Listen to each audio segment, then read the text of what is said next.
Recién Eduardo Massa nos decía, nada ha cambiado. Y yo decía, bueno, si nada ha cambiado, casi que es una buena noticia, al lado de cómo cambiaron otras cosas en el ámbito nacional en el último año. Eduardo, ¿por qué nada ha cambiado? Básicamente, porque no hay modificaciones, ni ha habido ninguna reestructuración del Poder Judicial, ni cambio de nombres, ni nada que autorice a suponer de que hay un cambio dentro de la estructura que encabeza el Poder Judicial de la Nación. Ni algo similar se reproduce en cada una de las provincias. Si nosotros analizamos los integrantes de la Corte, son los mismos que estaban en la época de Macri. El último gran cambio, por llamarlo de alguna manera, por el reemplazo o la integración de dos nuevos vocales, fue cuando Macri propuso a Rosati y a Rosenkrantz como integrantes de la Corte. Luego de eso, el otro cambio que se produjo es el retiro, la salida de Hayton de Nolasco. Finalmente la Corte está con los mismos 4 integrantes que dejó Macri en su momento, y sin por qué falta Hayton de Nolasco, como lo dijimos recién. El Procurador General de la Nación, que fue el otro cambio que introdujo Macri, sacándola a Gilles Carbó, electa y con el acuerdo del Congreso de la Nación, como manda la Constitución, vale destacar esto, es la última que tuvo ese aval, ese respaldo. Hoy está sustituido por un funcionario de carrera, sustituto, y como le viene bien a quien detenta el poder, y no me estoy refiriendo a quien ejerce la presidencia, sino a quien detenta realmente el poder, le viene bien la presencia de Casal, con eso alcanza. Entonces no le interesa ni pretende modificar o cambiar algo dentro del Poder Judicial. Es decir, con la incorporación de ambos vocales de la Suprema Corte y la salida de Gil Carbó, son los últimos cambios que hubo sustanciales o estructurales dentro del Poder Judicial. Nada ha cambiado. Por lo tanto, no hay nada que nos autorice a tener alguna expectativa razonable o cierta de que va a haber una mejora, o va a haber una corrección, o va a haber un ajuste, o va a salir la trayectoria del Poder Judicial del esquema que la gente, la población en general critica y reprocha, y que lleva a esa falta de consenso y a esa pérdida de credibilidad que hoy tiene todo el Poder Judicial dentro del pueblo de la nación. Uno tiene la sensación, Eduardo, de que tenemos un poder judicial que paradójicamente camina al lado de la cornisa en materia constitucional. Tenemos 2 jueces de la Corte Suprema elegidos luego de que hubieran aceptado hacerse cargo del puesto a través de un decreto. 2 integrantes que perdieron su honor, Claro. su honestidad y su corrección al aceptar esa denominación. Están mancillados, fueron mancillados, no porque ellos se quisieran, fueron mancillados en esa instancia. Y ellos aceptaron ese destrato, aceptaron esa situación. Lo aceptaron porque es claro que representan un poder real que les impone estar ahí, y que tienen una concepción de la justicia absolutamente anticuada, vetusta, denigrada.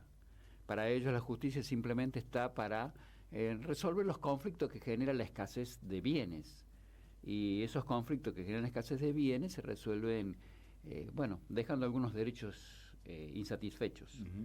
Y por lo tanto tienen que decidir a cuál le corresponde y a cuál no, y por lo tanto quedan algunos insatisfechos. Eso es lo que define el Poder Judicial de ellos. Rosenkrantz vendría a ser el editorialista de esta Corte Suprema, el que dice lo que realmente piensa la Corte Suprema. Rosenkrantz la sintetiza bien.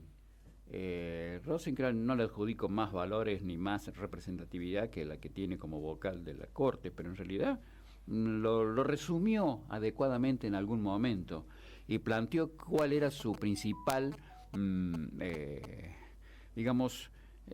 la definición que él enfrentaba y que él y los otros integrantes de la Corte en definitiva enfrentaban. Donde hay un derecho, donde hay una necesidad, no hay un derecho. Ese es el resumen. casualmente lo contrapone con quien representa y quien conserva el mayor afecto en el pueblo de la nación, que es Evita, quien es la autora de esa frase. Claro. Por consiguiente, demuestra claramente cuál es su posicionamiento ideológico en esta cuestión. Y no dista ni deja de estar alejado de la verdadera batalla que hay en el fondo. Acá hay dos proyectos de nación.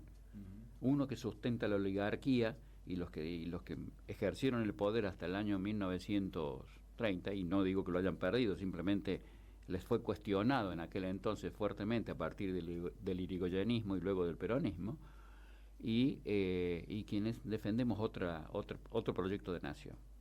En esa disputa, en esa confrontación, en esa pelea, la Corte tiene asumido claramente su posicionamiento y lo sostiene allí. De allí también la dificultad de la reintegración, y de ahí la dificultad en conformar o integrar a alguien más. No es ni Milei, no depende de Milei ni de Macri, no dependió de Macri. Respetuosamente digo, creo que Macri no tenía ni idea de lo que era, cómo funcionaba el Poder Judicial, más allá de que le tocó enfrentar varios procesos y que estaba quejoso del resultado de esos procesos. Es su punto de vista desde sus necesidades nada más. Pero en realidad creo que Macri no tenía ni idea de lo que era el Poder Judicial. Y se limitó a proponer a quienes le dieron las carpetas o los legajos de quienes le dieron que debían proponer para representar. Y quien se lo dio es quien verdaderamente ejercía el poder detrás de él. Y lo mismo está ocurriendo hoy con Milei. Milei tampoco tiene idea. A ver, a Milei se lo juzga o se lo analiza hoy en popularidad o no, de acuerdo a las eventualidades económicas. Y se resalta la baja de la inflación, sin tener en cuenta, por ejemplo, que tenemos una inflación bajísima en los números que se mencionan, pero en dólares. Con lo cual representa algo absolutamente inválido como conclusión o como valor final para ponderar una gestión. Y Milei tampoco tiene idea de la justicia. Lo único que hace es seguir el curso de la acción y seguir los gestos y las propuestas que le hacen, que le acercan.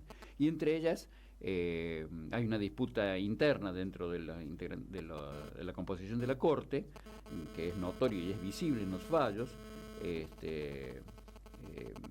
Rosati y Rosenkrantz van por un lado, mientras que con el acompañamiento de Maqueda, generalmente, mientras que queda el cuarto vocal, que es el más antiguo, queda marginado. Y es el que pretende recuperar poder, es el que pretende recuperar espacio. Y por lo tanto pretende de que el hijo ingrese y que exista otro vocal más. No le interesa si es hombre o mujer. Para mí, para nosotros, para la mayoría de los juristas es importante la visión femenina, la visión de la mujer, la perspectiva con que enfoca los temas, para que esa opinión incida en la perspectiva que tiene la Corte. Y sin embargo, no le interesa, además con su apreciación sobre la mujer y las capacidades de la mujer, es claro que coincide en este aspecto, ¿no? Bien, entonces no le a Kim Brunner, quieren un cuarto integrante para resolver esa disputa interna que existe allí. Pero aún así seguimos todavía con la renguera, con las dificultades dentro de la Fiscalía General, que es el órgano que representa al Estado frente a la Corte y que lo ejerce un funcionario de carrera sin el acuerdo del Senado. Lamentablemente la oposición parece atada a la suerte de Cristina Fernández de Kirchner también a la hora de su relacionamiento con la Corte Suprema. La semana anterior se conoció un fallo a través del cual se dispuso que se lleve adelante un juicio en contra de Cristina Fernández por un tema que, perdón por mi ignorancia, pero entiendo de que es un absurdo el tema del memorándum con así es. Ahí la Corte, aprovechando de sus antecedentes y sus precedentes en materia de evaluación de si es sentencia definitiva o no sentencia definitiva, aprovechó de ese criterio para hacer o para justificar una medida política, que fue la que se tomó al no ingresar o al rechazar la apertura o análisis de un recurso interpuesto por inconstitucional. Sin embargo, la Corte se dijo, no es fallo final, y por lo tanto salió por las formas, se corrió por las formas y no se pronunció sobre el fondo de la situación. Exactamente, coincido contigo. El memorándum es un acuerdo que fue firmado por el Ejecutivo, con el Ejecutivo de Irán, con el gobierno de Irán, y nunca entró en vigencia. No tuvo el acuerdo del Senado para entrar en vigencia como correspondía tenerlo, pese a que se remitió y se giró para que así lo fuera. No tuvo el acuerdo del Senado y por lo tanto nunca se aplicó, nunca tuvo vigencia, nunca pudo producir efectos. Por lo tanto, la denuncia de Nisman sobre que esto era un encubrimiento no se justifica porque no hay acción concreta, no hay algo consumado, ni concluido, ni cerrado, ni siquiera puesto en vigencia. Entonces, resulta absurdo el tema. Hablar de tentativa. Pudiéramos llegar, si se quiere, a hablar de una tentativa, pero la tentativa es el comienzo de la ejecución de un delito. Y bueno, esto es lo que la Corte dice. Es raro que un delito comience con pidiéndole al Senado que apruebe. Exactamente, es absolutamente extraño y contradictorio.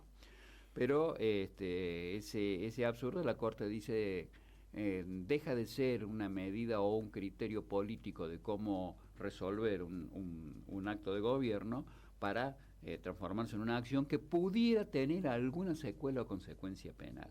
Y a partir de ese pudiera tener alguna consecuencia penal, pretende la reapertura del fallo. Con lo cual está convalidando un retroceso que produjo en la causa casación al pretender reabrir y al ordenar la reapertura del proceso para que llegue a juicio. En un instante me